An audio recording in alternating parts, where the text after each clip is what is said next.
Lagi-lagi selalu ada aja berita permasalahan dari dunia Jepangan. Belakangan ini aku dikabarin dari beberapa orang-orang jika salah satu manhwa populer yaitu Solo Leveling mendapat adaptasi. Kabar gembira banget ya buat beberapa penggemarnya. Tapi sayangnya manhwa ini tuh mendapat beberapa kritikan bagi beberapa orang Jepang. Dan mungkin hal ini bukan hal biasa karena kritikan-kritikan ini bisa dibilang berefek pada cerita Solo Leveling yang akan diadaptasi nanti. Selamat datang di TMM dengan aku Jen, dan mari kita coba bahas ada apa dengan Solo Leveling. Ngomongin soal Solo Leveling, hampir sebagian besar dari kita pasti kenal manhwa satu ini. Bisa dibilang Solo Leveling ini adalah salah satu manhwa yang menggebrak popularitas manhwa di dunia dalam waktu dekat inilah. Dan memang kabar baiknya manhwa ini akan mendapat adaptasi animasi. Dan tentu saja adaptasi ini akan ditangani oleh Jepang. Dan menurut informasi yang sudah tersebar, Solo Leveling akan diadaptasi oleh studio Asato Pictures di bawah komite produksi Aniplex. Dan di Jepang sendiri diberi judul bernama Oredake Level Up Naken. Dan diperkirakan akan tayang pada tahun 2023. Tapi seperti yang aku bilang di awal, manhwa ini tuh menuai kritik bagi beberapa penggemar di Jepang. Sebelumnya, banyak orang Jepang yang memperkirakan jika manhwa ini tidak akan pernah bisa mendapat adaptasi karena penulisan ceritanya yang cukup tidak menyenangkan bagi beberapa orang Jepang.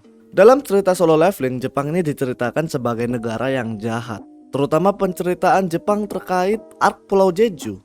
Ini menjadi poin besar bagi beberapa orang-orang di Jepang dan menjadi alasan kenapa mereka ini mengkritik adaptasi Solo Leveling ke depannya. Beberapa orang Jepang mendeskripsikan jika beberapa kisah yang ditulis dalam Solo Leveling adalah sebuah gambaran anti-Jepang. Hal ini sudah menjadi berita yang cukup luas banget di Jepang. Kalau misalnya kalian penasaran secara singkatnya, kalian bisa cek aja ke site toko Amazon di Jepang dan kalian bisa lihat aja review manhwa Solo Leveling yang versi bahasa Inggris. Beberapa orang Jepang itu membeli versi bahasa Inggris untuk mencari tahu cerita yang aslinya.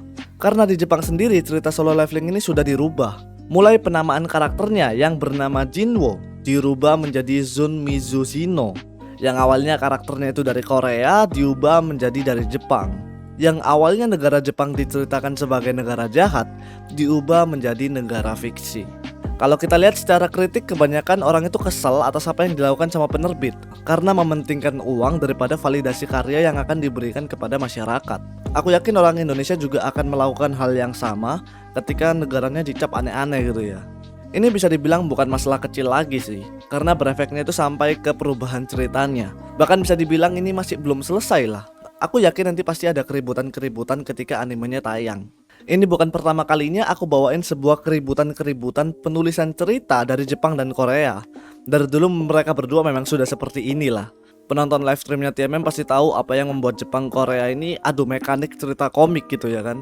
Makanya jangan lupa di subscribe biar gak ketinggalan pas aku lagi live juga gitu. Oke, jadi gimana menurut kalian tentang Solo Leveling kali ini? Coba tulis pendapat kalian di komentar. Sekian dulu, aku Jan. Sampai bertemu di video yang selanjutnya.